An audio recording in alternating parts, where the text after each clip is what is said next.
Сәлеметсіңдер ме оқушылар, бұл 2-ші сынып математика пәні 58-ші сабақ. Сабақтың тақырыбы 2 жиынның бірігуі және қиылысуы. Бірінші тапсырма: зерттеу. Диаграммаларға қара. Е және К жиындарының бірігу операциясы. Мұнда Е жиыны және К жиыны берілген, және олардың бірігу операциясы. Бірінші сұрақ: Е және К жиындарының элементтерін ата. Е жиынның элементтерін атаймыз. Көк, жасыл,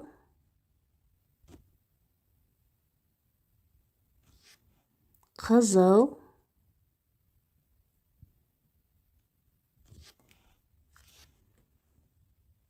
тік төртбұрыш, және күлгін, сары, шеңбер.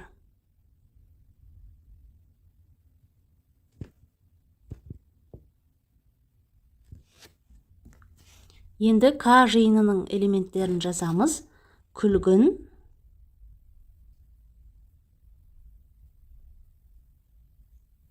сары,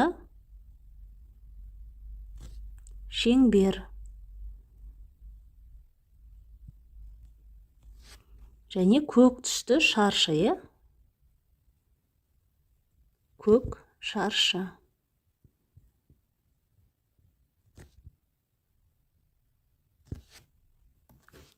Келесі сұрақ: әр жиында неше элемент бар?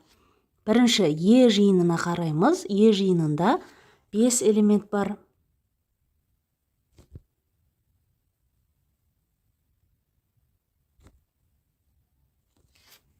Ал К жиынында 3 элемент бар.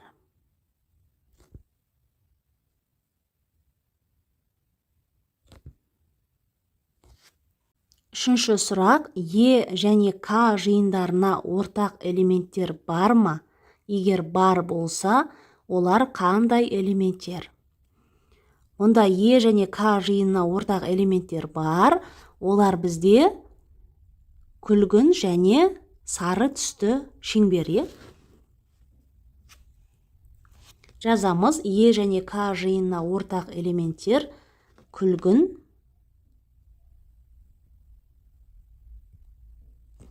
және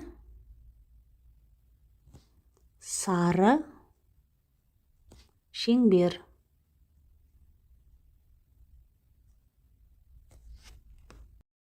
Екінші тапсырма: зерттеу. Диаграммаларға қара. М және О жиындарының қиылысу операциясы берілген. Бірінші М жиыны, О жиыны, және олардың қиылысу операциялары берілген екен. Бірінші сұрақ: М және О жиындары қандай элементтерден тұрады? Әр жиында неше элемент бар? Жазамыз. Бірінші М жиынында Б, А, Р, С элементтері бар екен. Келесі О жиынында Б, Ү, Р, К, Т элементтері бар екен. Әр жиында неше элемент бар? М жиынында 5 элемент бар.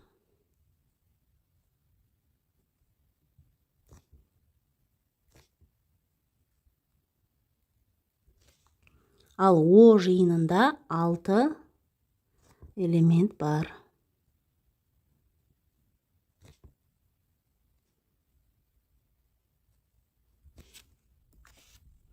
Осы жиындарға ортақ элементтер бар ма дейді. Ортақ элементтер бар, олар Б, Р элементтері. Оларды жазамыз. Ортақ элементтер Б, Р. М және О жиындарына тиісті 3 элементтен жаз. Бірінші М жиынына тиісті элементтерді жазамыз.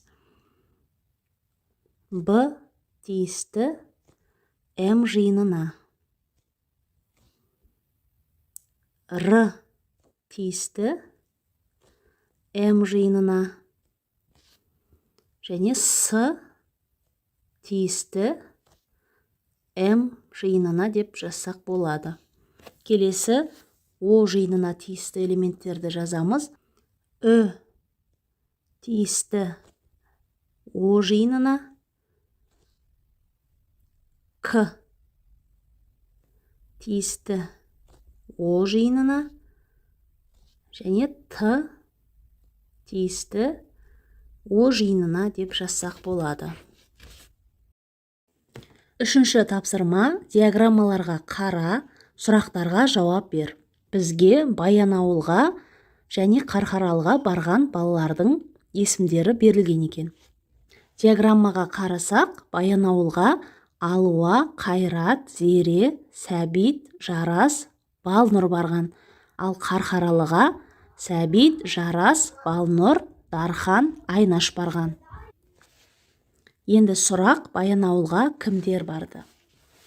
Жазамыз. Баянауылға Алуа барды. Қайрат,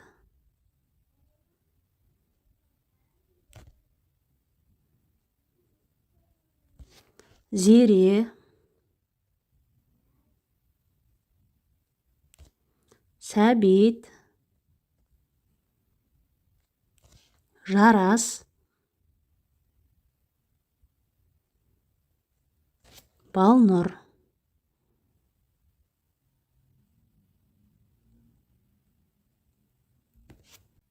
Келесі сұрақ: Қарқаралыға неше бала барды? Қарқаралыға Сәбит, Жарас, Балнұр, Дархан, Айнаш барды. Барлығын санасақ 5 бала барды,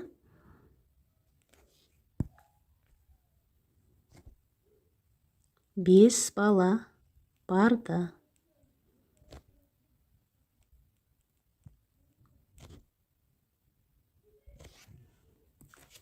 Келесі диаграммалар бойынша өзің сұрақтар қой.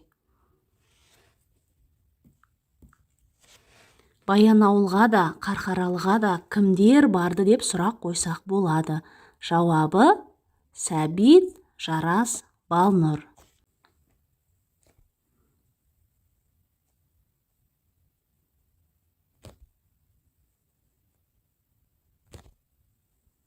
Баянауылға да, Қарқаралыға да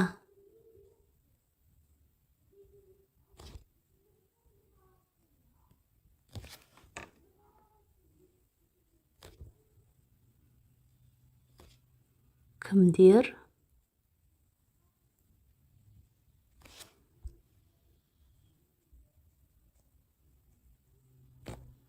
барды деп сұрақ қойсақ болады. Жауабы: Сәбит, Жарас, Балнұр.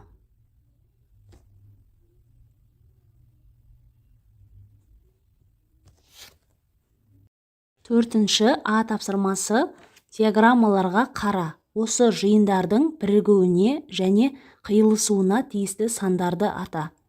Бізге А және Б жиындары берілген. А жиынына тиісті сандар 30, 40, 50. Б жиынына тиісті сандар 40, 16, 57. Енді бізге А және Б жиындарының бірігуіне тиісті сандарды ата депті. А және Б жиындарының бірігуі осы барлық сандар болады. Оларды ретімен жазып шығамыз.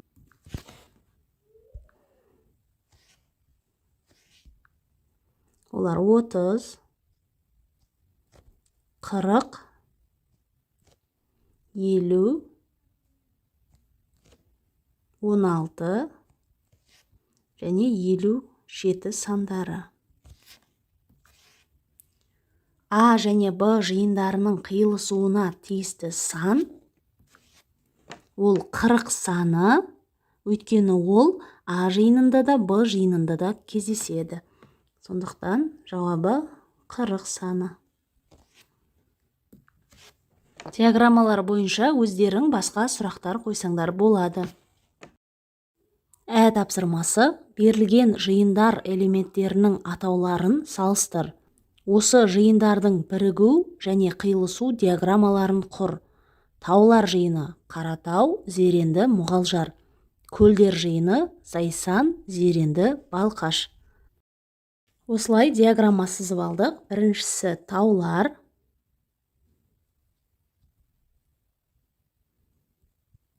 Екіншісі көлдер жиыны. Таулар жиынына Қаратау,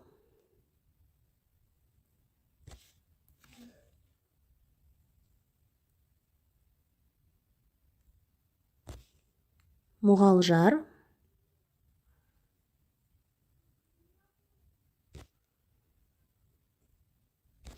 және Зерендіні ортаға жазамыз.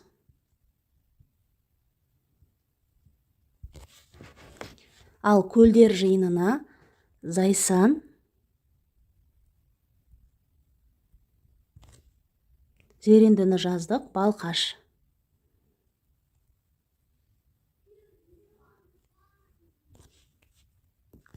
Бұл бізде бірігу диаграммасы, барлығын осылай бояп шығамыз.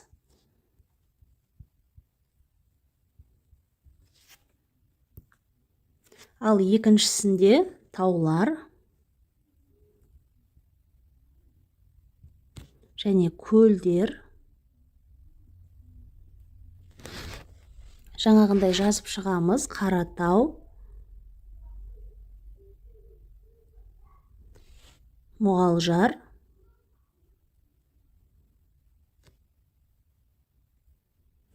Зеренді. Енді көлдерді жазамыз. Зайсан, Зеренді жазылды, Балқаш.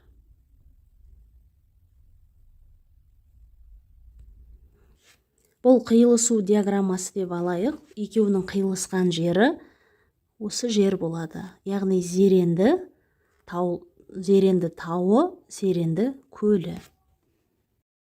5-ші тапсырма теңдеулерді шеш. 60 азайту x тең 24. Ондағы x белгісі санды табу үшін x тең 60-тан 24-ті азайтамыз. X тең 36-ға.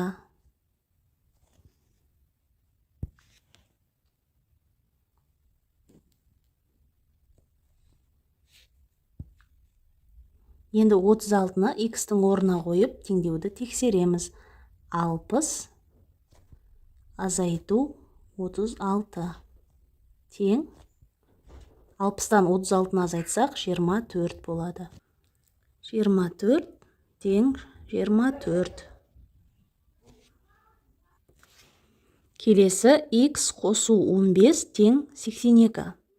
Ондағы x белгісіз санды табу үшін x тең 82-ден азайтамыз 15-ті.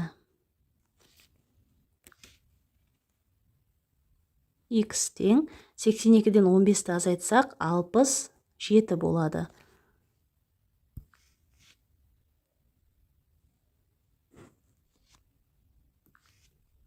Енді x-тің орнына 67-ні қойып теңдеуді тексереміз. 67 қосу 15. 67-ге 15-ті қоссақ 82 болады. 82 тең 82.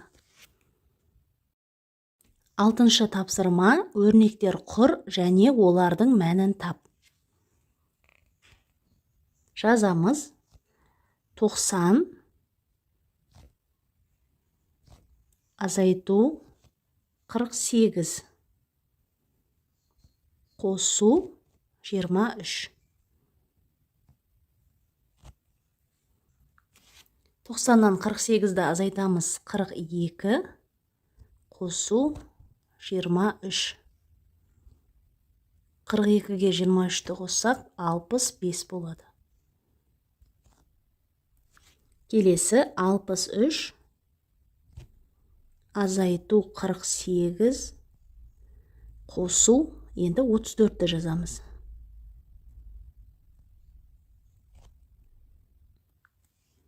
63-тен 48-ді азайтсақ 15, қосамыз 34, 15-ге 34-ті қосқанда 49 болады. Келесі 29, қосу 36, азайту 19.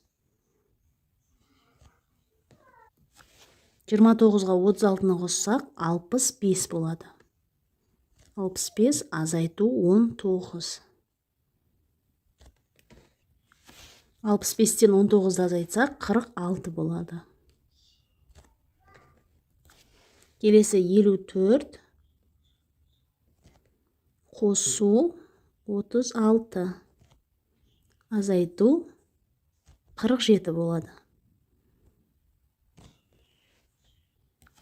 54-ке 36-ны қоссақ 90 болады, азайту 47. 90-нан 47-ні азайтсақ 43 болады. 7-ші тапсырма С қосу сөзіндегі, ал Д азайту сөзіндегі әртүрлі әріптердің жиындары. Осы жиындардың бірігу және қиылысу диаграммаларын құр. С жиыны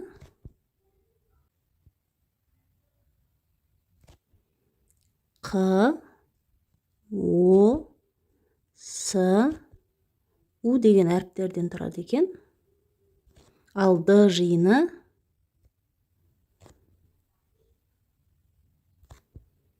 А, З, А, И, Т, У деген элементтерден тұрады. Енді осылардың бірігу диаграммаларын сызамыз.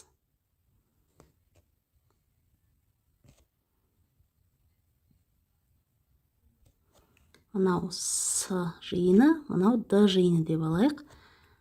У екеуіне де тиісті. Мына жерде Q, O, S. А, З, А, И, Т. Осы жиындардың бірігуі осылай бояп шығамыз. Барлығын бояймыз. Келесі қиылысу диаграммасын сызамыз.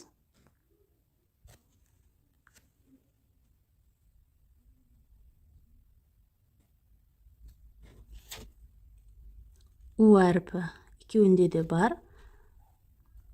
Q, O, S. А, З, А, И, Т. Екеуінің қиылысқан жері осы жерді бояймыз. Мынау С жиыны, мынау Д жиыны. Балалар, осымен бүгінгі сабақ аяқталды. Сабақ түсінікті болса, міндетті түрде лайк басып, каналға тіркелуді ұмытпаңдар. Келесі сабақтарда кездескенше.